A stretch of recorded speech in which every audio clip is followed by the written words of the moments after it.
National active reporters association ని జాతీయ స్థాయిలో బలోపేతం చేయడంలో భాగంగా కర్ణాటక రాష్ట్రంలోని దేవనహల్లి ఆర్వీ ఫంక్షన్ హాల్లో ఉదయం 11 గంటలకు కర్ణాటక రాష్ట్ర సమావేశం జరిగింది. ఈ రాష్ట్ర సమావేశానికి ముఖ్య అతిథులుగా national active reporters association national president Surendrababu, Devanahalli MLA N Narayana Swamy, RJP national president Santosh విచ్చేశారు. ఈ సమావేశం కర్ణాటక రాష్ట్ర శాఖ ఆధ్వర్యంలో నిర్వహించడం జరిగింది. ఇటీవల కరోనాతో మరణించిన జర్నలిస్టులకు మరియు కన్నడ పవర్ స్టార్ పునీత్ రాజ్ కుమార్కు 2 నిమిషాలు మౌనం పాటించి ఘన నివాళులు అర్పించారు. దైవ ప్రార్థన చేసిన తర్వాత నేషనల్ ప్రెసిడెంట్ సురేంద్రబాబు చేతుల మీదుగా జ్యోతి ప్రజ్వలన చేసి సభను ప్రారంభించడం జరిగింది. ఈ కార్యక్రమానికి సభా అధ్యక్షుడిగా కర్ణాటక రాష్ట్ర ట్రెజరర్ తిప్పన వ్యవహరించారు. ముఖ్య అతిథి దేవనహల్లి శాసనసభ్యులు నిసర్గ నారాయణస్వామి మాట్లాడుతూ నేషనల్ యాక్టివ్ రిపోర్టర్స్ అసోసియేషన్ రాష్ట్ర సమావేశం నా నియోజకవర్గమైన దేవనహల్లిలో జరుపుకోవడం ఎంతో సంతోషకరమన్నారు. కరోనా క్లిష్ట పరిస్థితుల్లో జర్నలిస్టులు ఫ్రంట్ లైన్ వారియర్స్గా సేవలు అందించడం చాలా అభినందనీయమన్నారు. జర్నలిస్టుల రాష్ట్ర సమావేశంలో తనను భాగస్వామిని చేసిన కర్ణాటక రాష్ట్ర కార్యవర్గ సభ్యులకు కృతజ్ఞతలు తెలియజేస్తూ జర్నలిస్టులకు అన్ని వేళలా అండగా ఉంటానని తెలియజేశారు. ఈ సమావేశంలో ఫౌండర్ మరియు నేషనల్ ప్రెసిడెంట్ సురేంద్రబాబు మాట్లాడుతూ అందరికంటే ఎక్కువ బాధ్యత విలేకరులదే అని, తొలి పత్రిక నుంచి ఇప్పటిదాకా జర్నలిస్టులు నిర్వహిస్తున్న బాధ్యత గురుతరమైనదని, స్వాతంత్ర్య ఉద్యమానికి ఊపిరిపోసింది కూడా జర్నలిస్టులే అని, అనేక సంక్షోభ సమయాల్లో పాత్రికేయుల కృషి విస్మరించలేనిదన్నారు. గ్లోబలైజేషన్లో అన్ని ప్రాంతాలు ఏకమైన సమయాల్లో జర్నలిస్టుల పరిజ్ఞానం విస్తృతమైనది. వీర జవాన్ల తర్వాత విలేకరులనే అభినందించాలి. నిజాన్ని నిర్భయంగా బయటపెట్టేది విలేకరులే. తమ బాధ్యతల్ని గుర్తెరిగి హితోధికంగా పనిచేయాలి. వారి కష్టాన్ని గుర్తించి ప్రభుత్వాలు వారికి అన్ని వసతుల్ని సమకూర్చాలన్నారు. జర్నలిస్టులు చాలా సమస్యలతో దుర్భర జీవితం అనుభవిస్తున్నారు. జర్నలిస్టులకు ఆర్థిక భరోసా ముఖ్యమని, దీనికోసం జర్నలిస్ట్ కార్పొరేషన్ ఏర్పాటు చేయాలని అన్ని రాష్ట్ర ప్రభుత్వాలని ఆయన కోరారు. అన్ని రాష్ట్రాల్లోని జర్నలిస్టులందరినీ కేంద్ర ప్రభుత్వం పరిధిలోకి తీసుకొని చట్టం చేయాలని సురేంద్రబాబు కేంద్ర ప్రభుత్వాన్ని కోరారు. ఈ సమావేశానికి ప్రత్యేక అతిథిగా విచ్చేసిన ఆర్జేపీ నేషనల్ ప్రెసిడెంట్ సంతోష్ మాట్లాడుతూ దేశానికి అన్నం పెడుతున్న రైతు ఎంత ముఖ్యమో, సరిహద్దులో పహార కాస్తున్న సైనికుడి సేవలో ఎంత ముఖ్యమో, ప్రభుత్వానికి ప్రజలకు వారధిగా వ్యవహరించే ఫోర్త్ ఎస్టేట్గా పిలువబడే జర్నలిస్టుల సేవలు కూడా అంతే ముఖ్యమని ఆయన అభివర్ణించారు. ఎన్జేఆర్ఏ కర్ణాటక రాష్ట్ర అధ్యక్షులు రామకృష్ణప్ప మాట్లాడుతూ జర్నలిస్టుల పిల్లలకు కేజీ నుంచి పీజీ వరకు ఉచిత విద్య కల్పించాలని కోరారు. ఎన్జేఆర్ఏ కర్ణాటక రాష్ట్ర ఉపాధ్యక్షులు కబీర్ మాట్లాడుతూ అక్రిడేషన్ కార్డుతో సంబంధం లేకుండా జర్నలిస్టులకు రైల్వే పాసులు, బస్ పాసులు, హెల్త్ కార్డులు ఇవ్వాలని కోరారు. ఎన్జేఆర్ఏ కర్ణాటక రాష్ట్ర ప్రధాన కార్యదర్శి వేణుగోపాల్ మాట్లాడుతూ జర్నలిస్టులపై దాడులు జరిగితే అవతలి వారిపై నాన్ బెయిలబుల్ వారెంట్తో కూడిన కఠిన చట్టం తీసుకురావాలని ప్రభుత్వాన్ని ఆయన కోరారు. ఎన్జేఆర్ఏ జనరల్ సెక్రటరీ మరియు నేషనల్ ఉమెన్స్ వింగ్ ప్రెసిడెంట్ మానస మాట్లాడుతూ మహిళా జర్నలిస్టులకు ప్రత్యేక సంక్షేమ నిధి కేటాయించి మహిళలు జర్నలిజంపై ఆసక్తి పెంచే ప్రోత్సాహం ఇవ్వాలని ప్రభుత్వాన్ని ఆమె కోరారు. ఈ కార్యక్రమంలో కొత్త సభ్యుల చేరిక, కర్ణాటక రాష్ట్ర కమిటీ నియామకం, రాష్ట్ర జిల్లా కమిటీలకు నియామక పత్రాలు ఇవ్వడం జరిగింది. ఈ సమావేశానికి విచ్చేసిన ప్రతి విలేకరికి కర్ణాటక రాష్ట్ర శాఖ ఆధ్వర్యంలో గౌరవ సన్మానం జరిగింది. ఈ సమావేశానికి కర్ణాటకలోని అన్ని జిల్లాల నుంచి జర్నలిస్టులు పెద్ద ఎత్తున హాజరయ్యారు.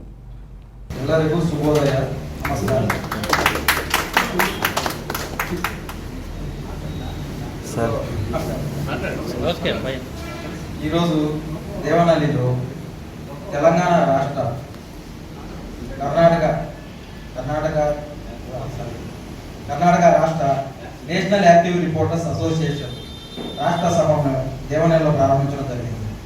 దీనికి చీఫ్ గెస్ట్గా సంతోష్ గారు, మన సీనియర్ జర్నలిస్ట్ సోదరులు అందరూ హాజరవడం నాకు చాలా ఆనందంగా ఉంది. ఈ కార్యక్రమానికి ఇచ్చేసిన ప్రతి ఒక్కరికి ధన్యవాదాలు తెలియజేస్తూ స్టార్ట్ చేస్తాము. తొలి పత్రిక నుంచి ఇప్పటిదాకా జర్నలిస్టులు పోషిస్తున్న బాధ్యత గురుతరమైనది. స్వాతంత్ర ఉద్యమానికి ఊపిరి పోసింది కూడా జర్నలిస్టులే. నిజాన్ని నిర్భయంగా వెలికితీసే జర్నలిస్టులు. ప్రజాస్వామ్యంలో జర్నలిస్టుల పాత్ర వ్యవస్థకు ఊపిరి వంటిది.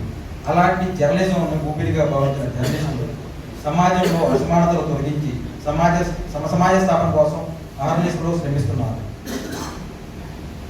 అలాంటి జర్నలిస్టులకు ప్రభుత్వాల పరంగా నామాత్రం చేయూత లభిస్తుంది. ముఖ్యంగా ఇప్పటివరకు మన సమస్యలు చెప్పుకోవడానికే సమావేశాలు ఏర్పాటు చేస్తాం. కానీ ఫస్ట్ నుంచి మన నేషనల్ యాక్టివ్ రిపోర్ట్స్ అసోసియేషన్ ముఖ్య ఉద్దేశం ఏంటంటే స్వాతంత్ర ఉద్యమానికి ఉపయోగపడుతుంది జర్నలిస్టులే. ఎన్నో క్లిష్ట పరిస్థితుల్లో, సంక్షోభ సమయాల్లో గురుతర బాధ్యత పోషించింది జర్నలిస్టులు.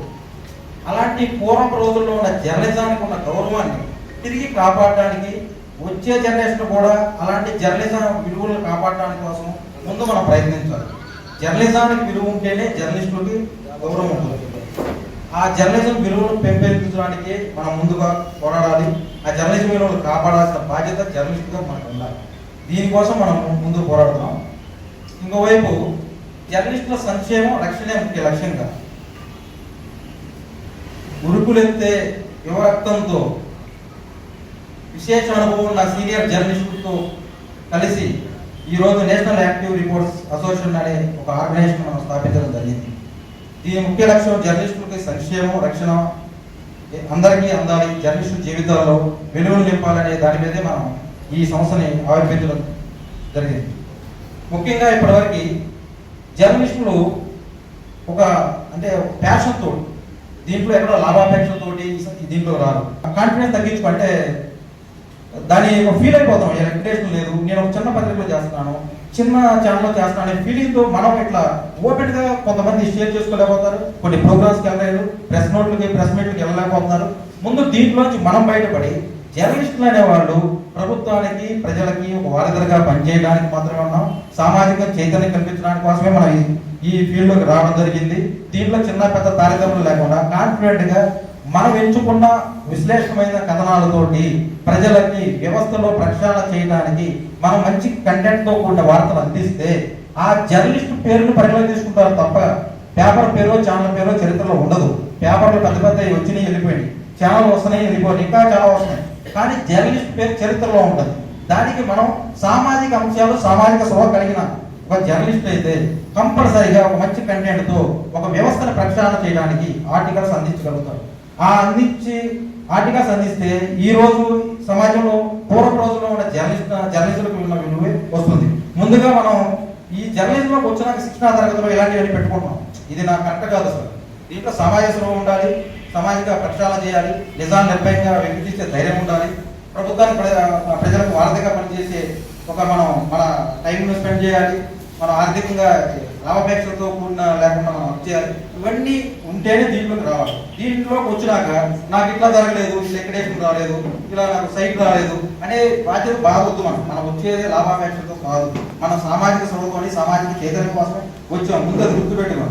ఈ గవర్నమెంట్ చేస్తామంటే ఒక ఓటర్ కూడా చేస్తే మన జీవితం లేదు. ప్రతి ఓటర్కి ఎలక్షన్ టైంలో అవసరమైన కమ్యూనిటీ పరంగా ప్రతిదీ వాళ్ళు పిలిచి చేస్తామని చెప్తారు. ఆ సంక్షేమ పథకాలు ఎంతవరకు అందుతున్నాయో మనకు తెలుసు. సంక్షేమ పథకాలు లక్షల కోట్ల రూపాయలు కేటాయించిన ప్రభుత్వాలు ప్రజలకు ఎంతవరకు అందుతున్నాయని ప్రతి ఒక్కరు తెలుసు. ఆ సంక్షేమ పథకాలు ప్రజలకు కూడా అందించాలంటే అది కూడా జర్నలిస్ట్ పాత్ర మనం దాంట్లో కీలకంగా ఉంటుంది. మనమే అవేర్నెస్ ప్రోగ్రామ్ చేయాలి. ఆ సంక్షేమ పథకాలు అందించడానికి అవేర్నెస్ కార్యక్రమాలు, నమోదు కార్యక్రమాలు ఇలాంటివి చాలా చేశారు. మన యూనియన్ నుంచి కూడా ఒక్క జర్నలిస్టులకి మాకేంటో కావాలి, మాకు ఈ లాభం కావాలి, ఈ సైట్లు కావాలి, ఈ ఎక్రిడేషన్ కావాలి, ఈ బస్ పాసులు కావాలి, ఈ ఒక్కదాని కోసమే ప్రభుత్వానికి డిమాండ్ ఎప్పుడూ చేయలేదు. మేము ఎప్పుడు ప్రభుత్వానికి గొంతెల కొరకు కోరట్లేదు, ఏ రిక్వెస్ట్ చేయట్లేదు, డిమాండ్ చేయట్లేదు. ఒక మనుషులుగా గుర్తించండి. ఇంత విలువ ఉన్న జర్నలిస్టులు, స్వాతంత్ర ఉద్యమానికి ఊపిరిపోసిన జర్నలిస్టులు, వీర జవాన్ల తర్వాత అంత విశేషమైన అనుభవం గల అంత పేరు మర్యాదలు కలిగిన జర్నలిస్టులు, సమాజంలో అసమానం తొలగించిన జర్నలిస్టులని మీరు ఎందుకు విస్మరిస్తున్నారు అనే ఒక దాని మీద మనం మాట్లాడుతున్నాము. మన ప్రభుత్వాల నుంచి ఎక్కడ ఏ డిమాండ్ చేయట్లేదు. మనకి క్రియేషన్ కార్డులు ఇవ్వడం వల్ల ఈరోజు ఏ బస్ పాసులు ఏ లక్షల రూపాయలు ఏమీ రావు. మనకు కనీస గౌరవం, సామాజిక స్వభావాలపై సామాజిక అంశాలపై చైతన్యం కలిగిన ఉన్న జర్నలిస్టులు మాత్రమే జర్నలిజంలోకి ఎంటర్ అవుతారు. దీంతో సామాజిక స్పృహ దీనికి కావాల్సింది. జర్నలిజంలో ఎంటర్ అయ్యే వాళ్ళు సామాజిక స్పృహ, సామాజిక చైతన్యం తీసుకురావడానికి ప్రయత్నించే వాళ్ళే దీంట్లోకి వస్తారని నా భావం. 99% ఇప్పటివరకు జరిగింది. ఇప్పుడు మీరు చిన్న అది మన ఇంటర్నల్ సమస్య, బహిరంగ సమస్య చర్చించేవి కాదు. చిన్న ఎవరో రావచ్చు, ఒకళ్ళిద్దరు తెలియని రావచ్చు. ఎడ్యుకేషన్ పరంగా చెబుతున్నాము. నేను అనేది ఎడ్యుకేషన్ సంబంధించింది కాదు, అనుభవానికి సంబంధించింది కాదు, ఎవరికి సంబంధించి కాదు. ఓన్లీ సామాజిక స్పృహ కలిగిన వాళ్ళే ఈ జర్నలిజంలో ప్రవేశిస్తారు. ఇది ఒక ప్యాషన్గా తీసుకొని మాత్రమే జర్నలిజంలోకి వస్తున్నారు. ఈ సామాజిక స్పృహ కలిగిన వాళ్ళు సామాజిక చైతన్యం చేయడంలో ఇప్పటివరకు అవేర్నెస్లో శ్రమించారు. వీరికి ఇప్పటివరకు మనం కొన్ని చిన్న భేదాభిప్రాయాలు వస్తున్నాయి జర్నలిజంలో.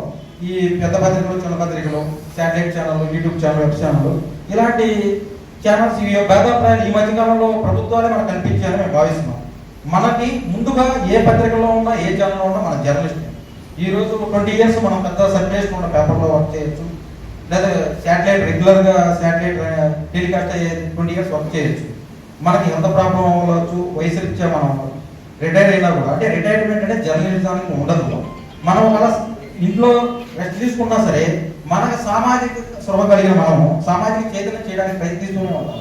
ఆ ప్రయత్నించిన క్రమంలోనే మనం యూట్యూబ్ ఛానల్ ద్వారా కానీ, వెబ్సైట్స్ ద్వారా కానీ, ఫ్రీలాన్సర్గా కానీ మనం ఏదైతే సమాజాన్ని సేవ చేయాలి, సామాజికంగా చైతన్యం కల్పించాలనేది నిరంతరం పోరాడతాం, నిరంతరం చైతన్యం చేస్తూనే ఉంటాం.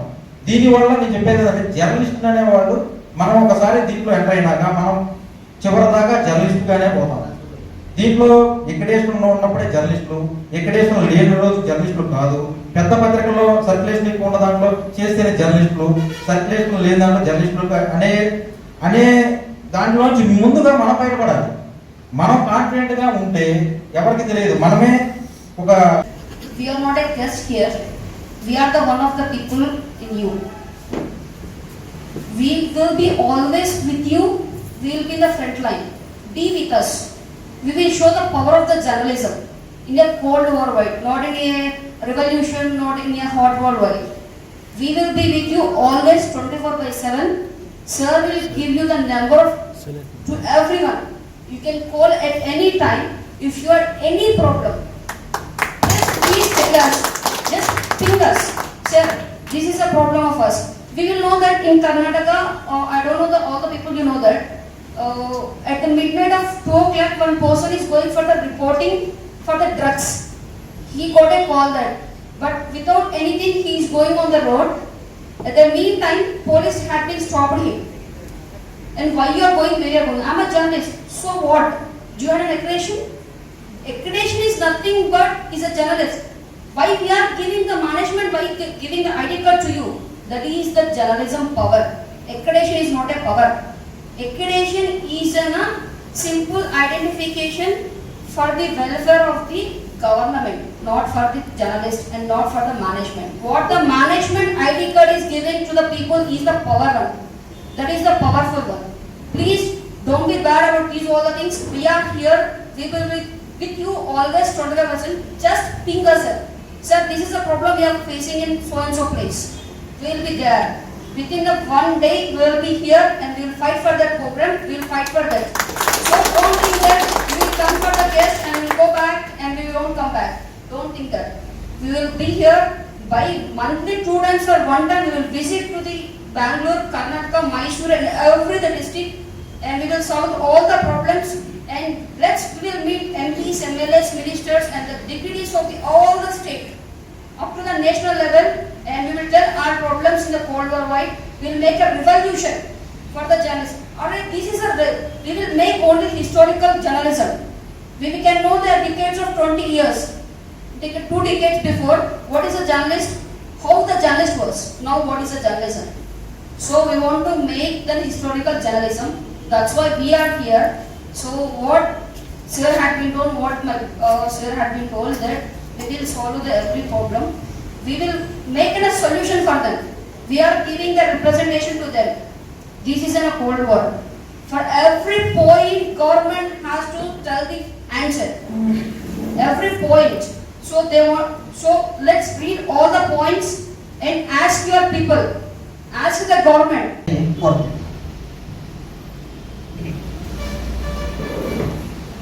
A warm welcome to everyone. I'm very happy to be and glad to be here in Karnataka.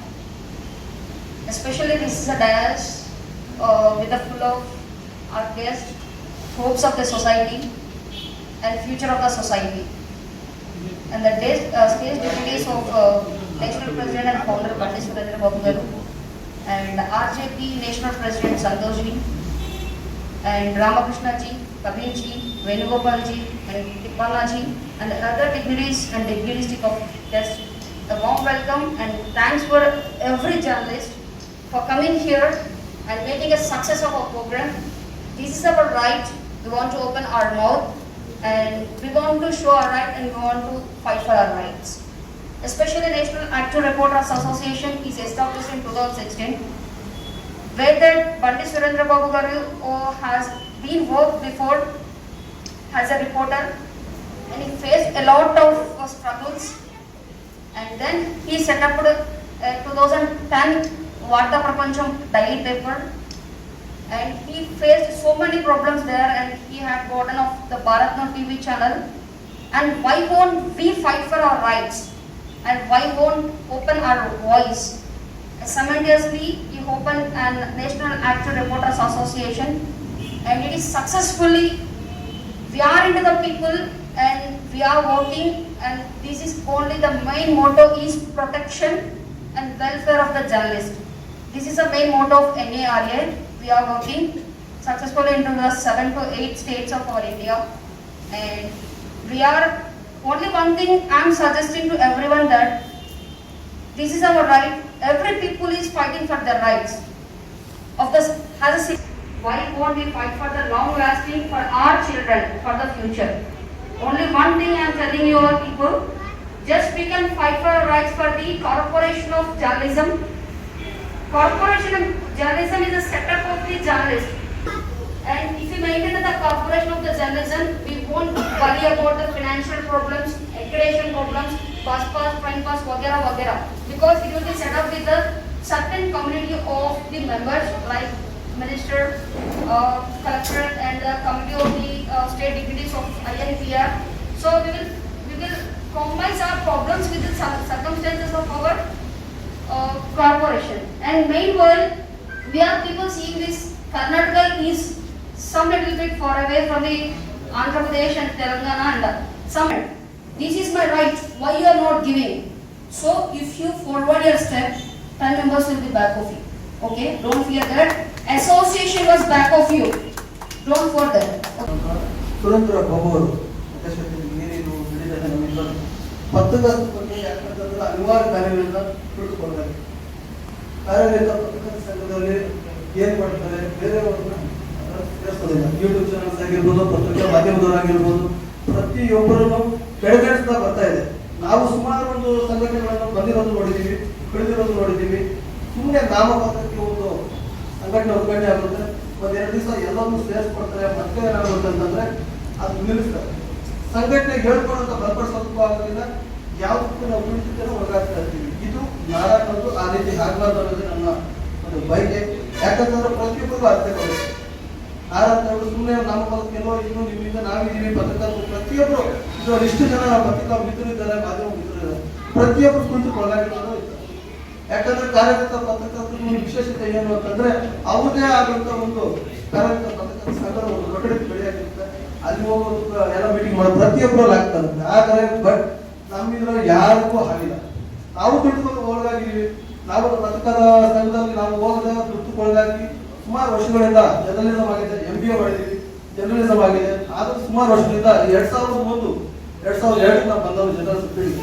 ಅವತ್ತಿಂದ ನೋಡ್ತಾ ಇದ್ದೀವಿ ಪ್ರತಿಯೊಬ್ಬರು ಏನಾಗಿ ನಡೀತಾ ಇದೆ ಅನ್ನೋದ್ರ ಬಗ್ಗೆ ಪ್ರತಿಯೊಂದು ಹರಿತಿದೆ. ಇಲ್ಲ ಮಾಧ್ಯಮದವರು ಇಷ್ಟು ಜನ ಇದ್ದಾರೆ, ಪ್ರತಿಯೊಬ್ಬರು ಮಾತಾಡ್ಬೋದು ನಾವು. ಯಾಕಂತಂದ್ರೆ ಈ ಆ ಥರ ಆಗ್ಬಾರ್ದು ಸರ್. ನಿಮ್ಮಲ್ಲಿ ನಾವು ಮನವಿ ಕಳ್ಕಳಿ ಒಂದು ಮನವಿ ಮಾಡ್ತೀವಿ ಸರ್. ಯಾಕಂತಂದ್ರೆ ಪತ್ರಿಕೆ ಬರ್ತಾ ಇದೀವಿ, ನಾವು ಕಾರ್ಯಕ್ರಮ ಇದ್ದೀವಿ, ನಿಮ್ಗೋಸ್ಕರ ಪ್ರೋತ್ಸಾಹ ಪ್ರತಿಯೊಬ್ಬರು ಏನೋ ಸಂಘಟನೆ ಪ್ರತಿಯೊಬ್ಬರು ಮಾಡ್ತೀವಿ. ತಾಲೂಕು ಮಟ್ಟದಲ್ಲಾಗಿರ್ಬೋದು, ಜಿಲ್ಲೆದಲ್ಲಾಗಿರ್ಬೋದು, ತಾಲೂಕು ನಾವು ಒಂದು ನಾರಾ ಸಂಘಟನೆ ಒಂದು ಭವನ ಮೊಟ್ಟ ಮೊದಲನೇದಾಗಿ ಬದಲೇಬೇಕು. ಯಾಕಂತಂದ್ರೆ ತಾಲೂಕಿಂದ ಬಂದಿದ್ದೀವಿ, ಡಿಸ್ಟಿಕ್ಕಿನ 4 ಜನ ಬರ್ತಾರೆ, ನಾವು ಹೇಳ್ಕೊಂತೀವಿ ಐಡೆಂಟಿ ಕಾರ್ಡ್ ಬೇಡ ಹೇಳಿದ್ರು. ಸುಮ್ಮನೆ ಐಡೆಂಟಿ ಕಾರ್ಡ್ ಹಾಕೊಂಡು ತೋರಿಸೋದಕ್ಕೆ ಆಗ್ಬಾರ್ದು. ಪ್ರತಿಯೊಬ್ಬರು ಅದ್ಭುತ ಕಾರ್ಯ ಆಗಬೇಕು. ಪ್ರತಿಯೊಬ್ಬರು ಈ ಸಂಘಟನೆ ಬಗ್ಗೆ ಬಲಪಡಿಸೋದಲ್ಲ, ಅವ್ರ ಹಿಂದೆ ನೀವಿತ್ತು ನಮ್ಮ ಕಷ್ಟಕ್ಕೆ ಸ್ಪಂದಿಸಬೇಕು. ಸದಾ ಅವ್ರ ಕಡೆ ಅವ್ರ ಸಂಘಟನೆ ಬಗ್ಗೆ ನೀವು ಗಮನ ಹರಿಸಬೇಕು. ಸುಮ್ಮನೆ ಯಾವಾಗ ಬಂದಾಗ ಸ್ಟೇಟ್ ಲೆವೆಲ್ ಮೀಟಿಂಗ್ ಆಗಿರ್ಬೋದು, ತಾಲೂಕು ಲೆವೆಲ್ ಮೀಟಿಂಗ್ ಹಾಕೊಂತೀವಿ, ಜಿಲ್ಲೆ ಮೀಟಿಂಗ್ ಹಾಕೊಂತೀವಿ. ಆ ಮೀಟಿಂಗ್ ಬಂದಾಗ ತರ ಆಗಬಾರ್ದು. ಪ್ರತಿಯೊಬ್ಬರು ಭಾಗವಾಗಿ ಅವ್ರು ಕೆಲಸ ಮಾಡಿ ಅವರಿಗೆ ಎಲ್ಲರಿಗೂ ಮುಂದುವರೆದು ಏನಿದೆ ಸರ್ಕಾರ ಮಟ್ಟಕ್ಕೆ ನೀವು ಮುಂದೆ ಹೋದ್ರೆ ನಿಮ್ಮಿಂದ ನಾವು ಪ್ರೋತ್ಸಾಹ ನಾವು ಕೊಡ್ತೀವಿ. ಹಾಗಾಗಿ ಎಲ್ಲರೂ ಇದನ್ನ ಒಟ್ಟಿಗೆ ತಗೊಳ್ಳುವಂತ ಜವಾಬ್ದಾರಿ ನಿಮ್ಮಲ್ಲಿದೆ ಸರ್.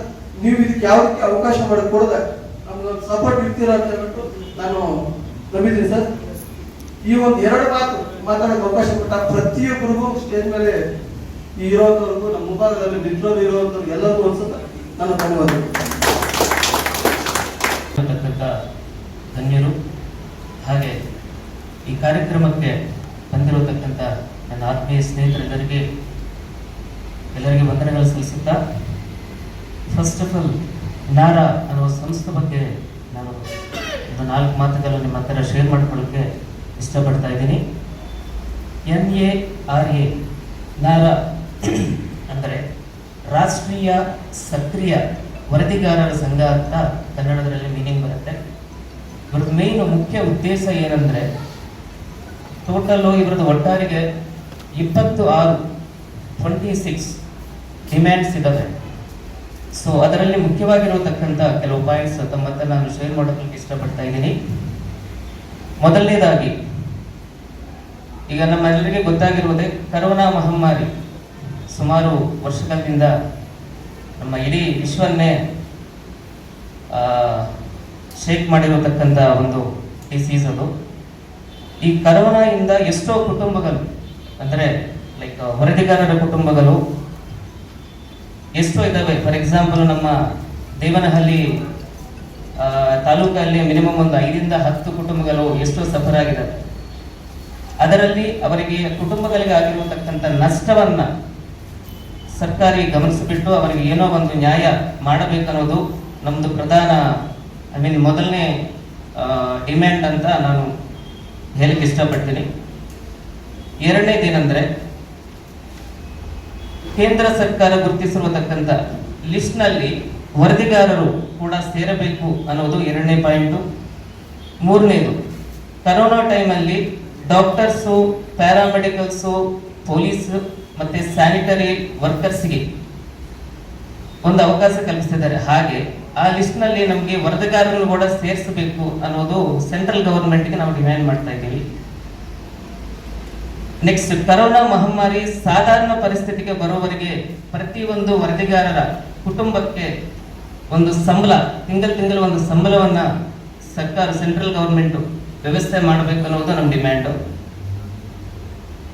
ಇನ್ನೊಂದು, ಕೇಂದ್ರ ಸರ್ಕಾರ ರೂಪಿಸಿರತಕ್ಕಂಥ ನ್ಯೂ ಮೀಡಿಯಾಗೆ ಅನುವಾಗಿ ರಾಷ್ಟ್ರದಲ್ಲಿ ಇರತಕ್ಕಂಥ ಎಲ್ಲ ವೆಬ್ಸೈಟ್, ಯೂಟ್ಯೂಬ್ ಚಾನೆಲ್ಗಳನ್ನು ಗುರುತಿಸಿ ಅದರಲ್ಲಿ ಕೆಲಸ ಮಾಡುವ ಪ್ರತಿಯೊಬ್ಬ ವರದಿಗಾರರಿಗೆ ಅಕ್ರಿಟೇಷನ್ ಕಾರ್ಡ್ ಕೊಡಬೇಕು ಅನ್ನೋದು ನಮ್ದು ಇನ್ನೊಂದು ಡಿಮ್ಯಾಂಡ್ ಆಗಿದೆ.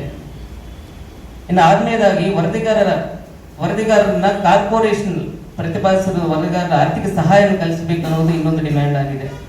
Some other people of the states like Uttar Pradesh and Bihar, some people are taking the salary, some people are taking pension of the retirement, some people are taking some other benefits and the schemes, but they are very different from other states.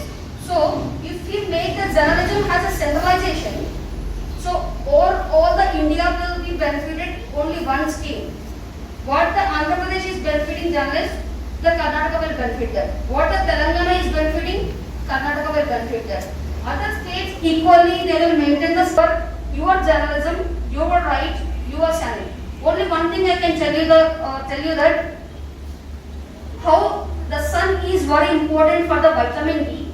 The journalist is also the very important for this whole society. Unless we open our mouth for our rights, we didn't get anything. So only one ID card we are showing and we are going there and we are sitting calmly. So who will come forward for the rights of our rights? Who will fight for the rights? We are fighting the collaterally as a cold war and we are giving the 28 points. We are going to every state loop of the corner and the downtown communities. We are asking the fairness, accuracy, actually for the moral values and moral values of the journalists, which we are maintaining the ethical issues. We are fighting for the ethical issues. We are fighting for the fairness. We are fighting for the objectiveness. We are fighting for our self. So let's open your mouth and let's we join our hands and we will fight for our rights. And whereas that, I'm very happy for that our state community or for the state first level meeting of Karnataka. Everyone, I'm so happy rather than other 7 states because I'm seeing every state and every journalist with little bit of sufficient knowledge. So I'm very happy for the Karnataka. Thank you for giving this opportunity. Thanks a lot.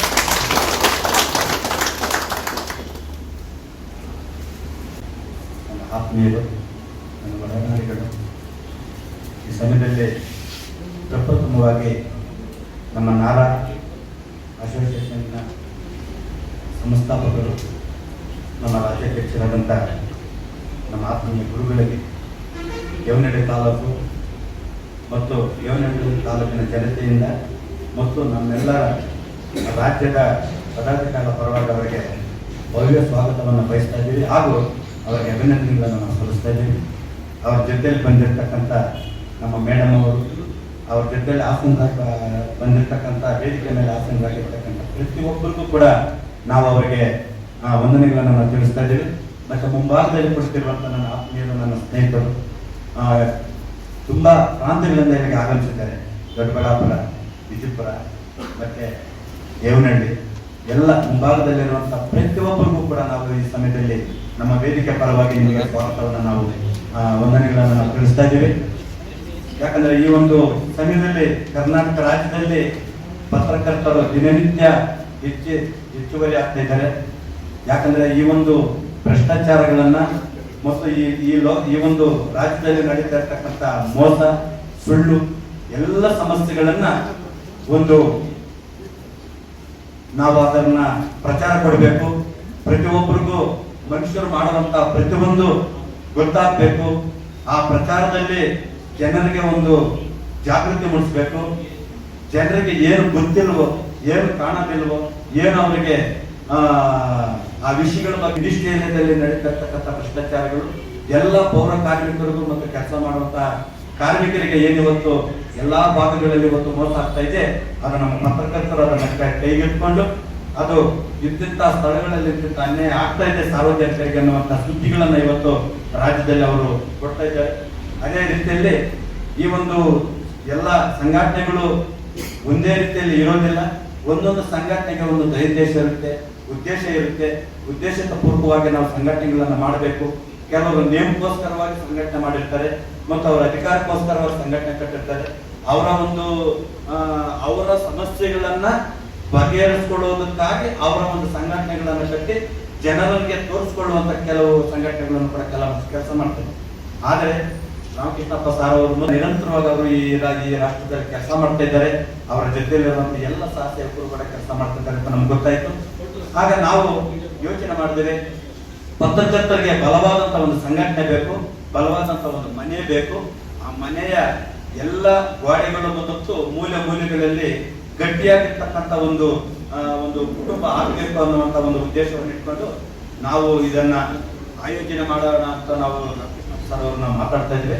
ಆದ್ರೆ ದಿಢೀರಾಗಿ ನಮ್ಮ ರಾಷ್ಟ್ರೀಯ ಅಧ್ಯಕ್ಷ ಸಾಹೇಬರು ಮತ್ತು ಅವರ ಜೊತೆ ಬಂದಿರತಕ್ಕಂಥ ಎಲ್ಲ ನನ್ನ ಪ್ರೀತಿಯ ನನ್ನ ಬಂಧುಗಳು ಈ ಒಂದು ದೇವನಹಳ್ಳಿ ತಾಲೂಕಿಗೆ ಅವರು ಬಂದಿರೋದು ನಮ್ಗೆ ಎಷ್ಟು ಸಂತೋಷ ಆಗಿದೆ. ಈ ನಾರಾ ಸಂಘಟನೆಯನ್ನ ನಾವು ರಾಜ್ಯದಲ್ಲಿ ಮೂಲೆಯಲ್ಲಿ ಕೂಡ ನಮ್ಮ ಒಂದು ಬಾವುಟಗಳನ್ನು ಹಾಕುವುದರ ಮೂಲಕವಾಗಿ ಮತ್ತು ಪತ್ರಕರ್ತರ ಕ್ಷೇಮಗಳನ್ನು ನಾವು ವಿಚಾರಣೆ ಮಾಡುವುದರಲ್ಲಿ ಮತ್ತು ಅವರಿಗೆ ಎಲ್ಲಿ ಏನು ಕುಂದುಕೊರತೆಗಳಾಗಿದೆ, ಸರ್ಕಾರದಲ್ಲಿ ಏನು ತೊಂದರೆ ಆಗಿದೆ, ಸಾರ್ವಜನಿಕವಾಗಿ ಏನು ತೊಂದರೆ ಆಗಿದೆ ಅಂತ ಹೇಳಿ ಅನೇಕ ಭಾಗಗಳಲ್ಲಿ ಪತ್ರಕರ್ತರನ್ನ ಇವತ್ತು ಕೊಲೆಗಳು ಮಾಡ್ತಕ್ಕಂಥ ಸನ್ನಿವೇಶಗಳು ಕೂಡ ಬಂದಿದೆ. ಪತ್ರಕರ್ತರನ್ನ ಇವತ್ತು ಅಲೆ ಮಾಡುವಂತ ಸನ್ನಿವೇಶಗಳು ಕೂಡ ಈ ಸಮಯದಲ್ಲಿ ನಾವೆಲ್ಲ ಕಡೆ. ನೆಕ್ಸ್ಟ್ ವರದಿಗಾರ ಮೇಲೆ ನಡೆಯುತ್ತಿರುವಂತಹ ದಬ್ಬಾಳಿಗಳನ್ನು ನಿರೋಧಿಸಿ ಪ್ರತ್ಯೇಕ ಸರ್ಕಾರನ ರಚಿಸಬೇಕು, ರೂಪೊಂದಿಸಬೇಕು ಅನ್ನುವುದು ಇನ್ನೊಂದು ಡಿಮ್ಯಾಂಡ್ ಆಗಿದೆ. ಮುಖ್ಯವಾಗಿ ಎಡ್ಯುಕೇಶನಲ್ಲಿ ವಿದ್ಯಾಭ್ಯಾಸದಲ್ಲಿ 6ನೇ ತರಗತಿಯಿಂದ PG ವರೆಗೆ ವರದಿಗಾರರ ಬಗ್ಗೆ ಒಂದು ಲೆಸನ್, ಒಂದು ಚಾಪ್ಟರ್ನ ಸೆಂಟ್ರಲ್ ಗವರ್ಮೆಂಟ್ ರಿಲೀಸ್ ಮಾಡಬೇಕು ಅನ್ನೋದು ನಾವು ರಿಕ್ವೆಸ್ಟ್ ಮಾಡ್ತಾ ಇದೀವಿ ಅವರಿಗೆ. ನೆಕ್ಸ್ಟ್ ಇನ್ನೊಂದು ಸೀನಿಯರ್ ವರದಿಗಾರರಿಗೆ ಅವರಿಗೆ ಇವಾಗವರೆಗೆ ನಾವು ನೋಡಿದ್ರೆ ಪ್ರತಿಯೊಂದು ಡಿಪಾರ್ಟ್ಮೆಂಟ್ ಅಲ್ಲಿ ಪೆನ್ಷನ್ ಇನ್ನೊಂದು ಬರುತ್ತೆ, ಏನೋ ಒಂದು ಸಪೋರ್ಟ್ ಇರುತ್ತೆ ಆರ್ಥಿಕವಾಗಿ, ಫಿನಾನ್ಷಿಯಲ್. ಬಟ್ ನಮ್ಮ ಎಸ್ಪೆಷಲಿ ವರದಿಗಾರರ ವಿಚಾರಕ್ಕೆ ಬಂದಿದ್ರೆ ಯಾವ ಪೆನ್ಷನ್ ಕೂಡ ಬರ್ತಾ ಇಲ್ಲ. ಸೊ ಹಾಗಾಗಿ ಸೀನಿಯರ್ ವರದಿಗಾರರಿಗೆ ಒಂದು ಪೆನ್ಷನ್ ಕೊಡಬೇಕು ಅನ್ನೋದು ನಮ್ದು ಇನ್ನೊಂದು ಡಿಮ್ಯಾಂಡ್ ಆಗಿದೆ. ಹಾಗೆ ಜರ್ನಲಿಸ್ಟ್ಗಳ ಮೇಲೆ ನಡೆಯುತ್ತಿರುವ ಅರಾಜಕಗಳ ಮೇಲೆ ನಾನ್ ಬೇಲಬಲ್ ವಾರೆಂಟ್ ಇಶ್ಯೂ ಮಾಡಬೇಕು ಅನ್ನುವುದು ಇದು ಮೇನ್ ಪ್ರಧಾನಾಂಶ ಅಂತ ನಾನು ನಿಮಗೆ ಹೇಳಕ್ಕೆ ಇಷ್ಟಪಡ್ತೀನಿ. ಹಾಗೆ ಕೇಂದ್ರ ಸರ್ಕಾರದಲ್ಲಿ ದೊಡ್ಡ ಪತ್ರಿಕೆಗಳಿಗೆ ಒಂದು ಐಡೆಂಟಿಫಿಕೇಶನ್ ಇದೆ. ಸೊ ಪುಟಾಣಿ ಪತ್ರಿಕೆಗಳು ಅಥವಾ ಲೈಕ್ ಯೂಟ್ಯೂಬ್ ಚಾನಲ್ಸ್ ಆಗಲಿ ಅಥವಾ ಇನ್ನೊಂದಾಗಲಿ ಅದರಲ್ಲಿ ಅವರಿಗೆ ಒಂದು ರಿಕಗ್ನೈಸೇಷನ್, ಐಡೆಂಟಿಫಿಕೇಶನ್ ಇಲ್ಲ. ಸೊ ಹಾಗಾಗಿ ಅವರ ಜೊತೆ ನಮಗಲ್ಲಿ ಕೂಡ ಒಂದು 30% ಜಾಹೀರಾತುಗಳನ್ನು ಕೊಡಬೇಕು ಅನ್ನೋದು ನಮ್ದು ಇನ್ನೊಂದು ಡಿಮ್ಯಾಂಡ್ ಆಗಿ ನಾವು ಅವನ್ನ ರಿಕ್ವೆಸ್ಟ್ ಮಾಡ್ಕೊಳ್ತಾ ಇದ್ದೀವಿ. ಸೊ ಈ ತರ ಒಟ್ಟಾರಿಗೆ ನಮ್ಮ ನಾರಾ ಸಂಸ್ಥೆಯಲ್ಲಿ 26 ಡಿಮ್ಯಾಂಡ್ಗಳು ನಾವು ಸರ್ಕಾರ ಮುಂದೆ ನಾವು ಇದು ಮಾಡಿದ್ದೀವಿ. ಸೊ ಹಾಗಾಗಿ ತಾವೆಲ್ಲರೂ ಕೂಡ ನಮ್ಮ ಜೊತೆ ಜಾಯಿನ್ ಆಗಿ 100% ನಾವೆಲ್ಲರೂ ಕೂಡ ಹೋರಾಟ ಮಾಡೋಣ. ನನಗೆ ಅವಕಾಶ ಕೊಟ್ಟಿರತಕ್ಕಂಥ ಪ್ರತಿಯೊಬ್ಬರಿಗೆ ಧನ್ಯವಾದಗಳು. ಅಷ್ಟರೊಳಗೆ 1,000 ಜನ ಪತ್ರಕರ್ತರನ್ನ ಸೇರಿಸುವಂತ ವ್ಯವಸ್ಥೆ ಆಗ್ತದೆ. ಹಾಗಾಗಿ ಸಹ ಕಾವೇರಿ ಪತ್ರಕರ್ತರ ಸಂಘದಲ್ಲಿ ಇದ್ದೀವಿ. ಇದರ ಒಂದು ಉದ್ದೇಶಗಳು, ದೇಶಗಳು ಅದರ ನಾವು ಅರ್ಥ ಮಾಡಿಕೊಂಡು ನಾವು ಇದರಲ್ಲಿ ಭಾಗವಹಿಸಬೇಕಂತ ನಮ್ಮ ರಾಮಕೃಷ್ಣಪ್ಪನವರು ಈಗಾಗಲೇ ಒಂದು ಅವ್ರು ಹೇಳೋದಾಗೆ 4 ವರ್ಷದಿಂದ ನಮ್ಮ ಗಮನಕ್ಕೆ ತಂದಿದ್ರು. ಏಕೋ ಅವರು ಅದನ್ನ ಮುಂದುವರಿಸಲಿಲ್ಲ. ಹಾಗಾಗಿ ನಾವು ಸ್ವಲ್ಪ ತಟಸ್ಥವಾಗಿದ್ದೀವಿ. ಈಗ ನಂದು ಒಂದು ಸಹ ಭೀಮಾ ವಾಯ್ಸ್ ಅಂತ ಪತ್ರಿಕೆ ಇದೆ. ಆ ಪತ್ರಿಕೆನ ಇಡೀ ರಾಜ್ಯದಲ್ಲಿ ಸುಮಾರು ಒಂದು 20 ಜಿಲ್ಲೆಗಳಲ್ಲಿ ಏನು ಪ್ರಕಟ ಆಗ್ತಾ ಇದೆ. ಆನ್ಲೈನ್ ವ್ಯವಸ್ಥೆನೂ ಮಾಡಿದ್ದೀನಿ. ಹಾಗೆ ನಾನು ಇಲ್ಲಿ ದಲಿತ ಸಂಘ ಸಮಿತಿ ಭೀಮ ಮಾರ್ಗ ಅಂತಿದೆ, ಅದರಲ್ಲಿ ರಾಜ್ಯಾಧ್ಯಕ್ಷನಾಗಿದ್ದೀನಿ. ಜೊತೆಗೆ 2-3 ಕಾನ್ಸೆಪ್ಟ್ ಇದೆ. ಇನ್ನೂ ಒಂದು ರಾಷ್ಟ್ರೀಯ ರೈತ ಸಂಘ ಇದೆ, ಭಾರತೀಯ ಕೃಷಿಕ ಸಮಾಜ ನವದೆಹಲಿ ಅಂತ ಹೇಳಿ ಅದರ ರಾಜ್ಯ ಉಪಾಧ್ಯಕ್ಷನಾಗಿದ್ದೀನಿ. ಅದು 6 ವರ್ಷಗಳ ಕಾಲದಿಂದ ನಾವು ಅದನ್ನು ನಡೆಸ್ಕೊಂಡು ಬರ್ತಾ ಇದ್ದೀವಿ. ಒಂದು ದಲಿತ ಸಂಘ ಸಮಿತಿ ಅಂತ ಒಂದು ರೈತ ಕಾನ್ಸೆಪ್ಟ್, ಒಂದು ದಲಿತ ಕಾನ್ಸೆಪ್ಟ್ 2 ಇದೆ. ಜೊತೆಗೆ ಒಂದು ಮಾಧ್ಯಮ ಭೀಮಾ ವಾಯ್ಸ್ ಅಂತೇಳಿ ಅಂಬೇಡ್ಕರ್ ಪತ್ರಿಕೆ, ಅದನ್ನು ಉತ್ತುಂಗಕ್ಕೆ ತಗೊಂಡಿದ್ದೀನಿ. ಈಗಾಗಲೇ ನಾನು ಏನು ಡೈಲಿ ಪೇಪರ್ನಲ್ಲೂ ಕೆಲಸ ಮಾಡಿದ್ದೀನಿ. ಆದರೆ ಏನಕ್ಕೆ ಅಂತ ಹೇಳಿದ್ರೆ ಡೈಲಿ ಪೇಪರ್ನಲ್ಲೂ ಮಾಡ್ತಾ ಇದ್ದೆ. ನನಗೆ ಈಗ ಅವಕಾಶ ಸಿಕ್ಕೋದಿಲ್ಲ, ನನ್ನ ಪತ್ರಿಕೆ ಬಳಸಬೇಕು ಅಂತೇಳಿ ನಾನು ಈ ಒಂದು ನಿಟ್ಟಿನಲ್ಲಿ ರಾಷ್ಟ್ರೀಯ ಅಧ್ಯಕ್ಷರಾದಂಥ ಪಂಡಿತ್ ಸುರೇಂದ್ರ ಬಾಬು ಆಗಮಿಸಿದ್ದಾರೆ. ಅವರಿಗೆ ನಮ್ಮ ಕರ್ನಾಟಕ ರಾಜ್ಯದಲ್ಲಿ ಅವರಿಗೆ ಒಂದು ಸ್ಥಾನಮಾನ ಕೊಡಬೇಕು ಅಂತ ಹೇಳಿ ಅವರು ಈಗಾಗಲೇ ಸುಮಾರು 1 ತಿಂಗಳಿಂದಲೇ ಕೋಲು ನಡೆಸಬೇಕಾದ್ರು ಅದರಲ್ಲಿ ಏನು ಸಿದ್ಧತೆಗಳು ಮಾಡ್ಕೋಬೇಕು ಅಂತೇಳಿ ನಾವೀಗಾಗಲೇ ನಮ್ಮ ರಾಜ್ಯ ಅಧ್ಯಕ್ಷರಾದಂಥ ರಾಮಕೃಷ್ಣವರು ಮತ್ತು ಕೆಲವರು ನಮ್ಮ ರಾಜ್ಯ ಮುಖಂಡರು ಸೇರಿ ಚರ್ಚೆ ಮಾಡಿ ಈ ತೀರ್ಮಾನ ತಗೊಂಡಿದ್ವಿ. ಹಾಗೆಯೇ ಇನ್ನೂ ಮುಂದೊಂದು ದಿವಸಗಳ ಕಾಲ ನಾವು ಈಗ ರಾಜ್ಯದಲ್ಲಿ ಒಂದು ಕಾಲಿಟ್ಟಿದ್ದೀವಿ. ಇನ್ನು ಮುಂದೆ ರಾಜ್ಯದಾದ್ಯಂತ ನಮ್ಮ ಈ ಒಂದು ನಾರ ಏನಿದೆ ಆ ನಾರನ ಎಳ್ಕೊಂಡು ಹೋಗ್ಬೇಕಾಗಿ ನಮ್ಮ ಪಂಡಿತ್ ಸುರೇಂದ್ರ ಬಾಬು ನಮ್ಮ ಸ್ನೇಹಿತರು ಹೇಳಿದಾಗೆ ಅವರು ಒಂದು ಬಂಡಿ ಇದೆ. ಆ ಬಂಡಿನಲ್ಲಿ ಅವರು ಈಗ ನಮ್ಮನ್ನೆಲ್ಲ ಎಳ್ಕೊಂಡು ಹೋಗುವಂಥ ಚೈತನ್ಯ ಅವರಲ್ಲಿದೆ. ನಾವು ಅವರಿಗೆ ಸಹಕಾರ ಕೊಡಬೇಕಾಗುತ್ತೆ. ಹಾಗಂತೇಳಿ ಇದರಲ್ಲಿ ನಾವು ಈ ನಾರದಲ್ಲಿ ಬಹಳಷ್ಟು ನಾವು ಅದರ ಉದ್ದೇಶಗಳು, ಅದರ ದೇಶಗಳು, ಪತ್ರಕರ್ತರಿಗೆ ಏನೇನು ಸವಲತ್ತು ಸಿಗುತ್ತೆ ಅನ್ನೋದರಲ್ಲಿ ಅವರು ಬಹಳಷ್ಟು ನಮ್ಮಲ್ಲಿ ಬಯಲಾದಲ್ಲಿ ಅಡಕ ಮಾಡಿದ್ದಾರೆ. ಅದು ಬಯಲಾದಲ್ಲಿ ಓದಿದಾಗ ಅವ್ರಿಗೆ ಪ್ರತಿಯೊಬ್ಬರಿಗೂ ಅರ್ಥ ಆಗ್ತದೆ. ಈಗಾಗಲೇ ನಮ್ಮ ರಾಜ್ಯದಲ್ಲಿ ಬಹಳಷ್ಟು ಸಂಘಟನೆಗಳಿದೆ, ಪತ್ರಕರ್ತರಲ್ಲಿ ಸಂಘಟನೆಗಳಿದೆ. ಹಾಗಂತೇಳಿ ಈಗ ನಮಗೆ ರಾಜ್ಯದಲ್ಲೇ ಸುಮಾರು ಒಂದು 3-4 ಸಂಘಟನೆಗಳಿರೋದ್ರಿಂದ ನಮಗಿದು ರಾಷ್ಟ್ರದಾದ್ಯಂತ ಇರೋದರಿಂದ ನಾವು ಇದನ್ನ ಅವಶ್ಯಕತೆ ಇದೆ. ರಾಜ್ಯದಲ್ಲಿ ನಾವು ಇದನ್ನ ಸ್ವೀಕಾರ ಮಾಡಬೇಕಾಗುತ್ತೆ. ನಮ್ಮಲ್ಲಿ ರಾಷ್ಟ್ರದಲ್ಲಿ ಎಷ್ಟು ಪತ್ರಕರ್ತರಿದ್ದಾರೆ, ಎಲ್ಲ ರಾಜ್ಯಗಳಲ್ಲೂ ಸಹ ಈಗಾಗಲೇ ಒಂದು 6-7 ರಾಜ್ಯಗಳಲ್ಲಿ ಪ್ರಾರಂಭ ಮಾಡಿದ್ದಾರೆ. ಆ ಬಹಳ ರಾಜ್ಯಗಳಲ್ಲಿ ಬಹಳಷ್ಟು ಚೆನ್ನಾಗಿ ನಡೀತಾ ಇದೆ. ನಮ್ಮ ಕರ್ನಾಟಕದಲ್ಲೂ ಅದೇ ರೀತಿ ನಾವು ಈಗೇನು ನಮಗೆ ಗ್ರೂಪ್ಗಳಲ್ಲಿ ಆಗ್ತಾ ಇದ್ದಾರೆ, ಪ್ರತಿಯೊಂದು ಸ್ನೇಹಿತರು ಬೇರೆ ಪತ್ರಕರ್ತರೆಲ್ಲರೂ ಸಹ ಫೋನ್ಗಳು ಮಾಡಿ ನಮಗೊಂದು ಕಾರ್ಡ್ ಅವಶ್ಯಕತೆ ಕೊಡಿ, ನಾವು ಒಟ್ಟಿಗೆ ಇರ್ತೀವಿ, ನಿಮ್ಮ ಸಂಘಟನೆ ಬಲಪಡಿಸ್ತೀವಿ ಅಂತೇಳಿ ಬಹಳಷ್ಟು ಜನ ಉತ್ಸುಕರಾಗಿ ಈಗಾಗಲೇ ಪ್ರತಿದಿನ ಫೋನ್ಗಳಲ್ಲಿ ಕರೆ ಮಾಡ್ತಾ ಇರ್ತಾರೆ. ನಾವೀಗಾಗಲೇ ಆಲ್ಮೋಸ್ಟ್ ಅಲ್ಲಿ ಈಗ ನಮ್ಮ ಚಿಕ್ಕಬಳ್ಳಾಪುರ, ಕೋಲಾರ, ತುಮಕೂರು, ಬೆಂಗಳೂರು ನಗರ, ಬೆಂಗಳೂರು ಗ್ರಾಮಾಂತರ, ಮೈಸೂರು, ಕೊಡಗು ಈ ಕಡೆ ಎಲ್ಲ ಸ್ವಲ್ಪ ಪತ್ರಕರ್ತರು ಈಗಾಗಲೇ ನಮ್ಮ ಸಂಪರ್ಕಕ್ಕೆ ಬರ್ತಾ ಇದ್ದಾರೆ. ಮುಂದೊಂದು ದಿವಸ ಬಹಳ ಉತ್ತುಂಗಕ್ಕೆ ಏರಿಸೋದ್ರಿಂದ ವ್ಯವಸ್ಥೆ ಮಾಡೋಣ. ಈಗೇನಾಗುತ್ತೆ, ಇಲ್ಲಿ ಸಣ್ಣ ಮಟ್ಟದ ಸೇರಿರೋದು ಅಲ್ಲ ಮುಖ್ಯ. ಮುಂದೊಂದು ದಿನಗಳಲ್ಲಿ ನಮಗೆ ಒಂದು ಕಾಲಾವಕಾಶ, ಒಂದು 6 ತಿಂಗಳ ಕಾಲಾವಕಾಶ ಸಾಕು.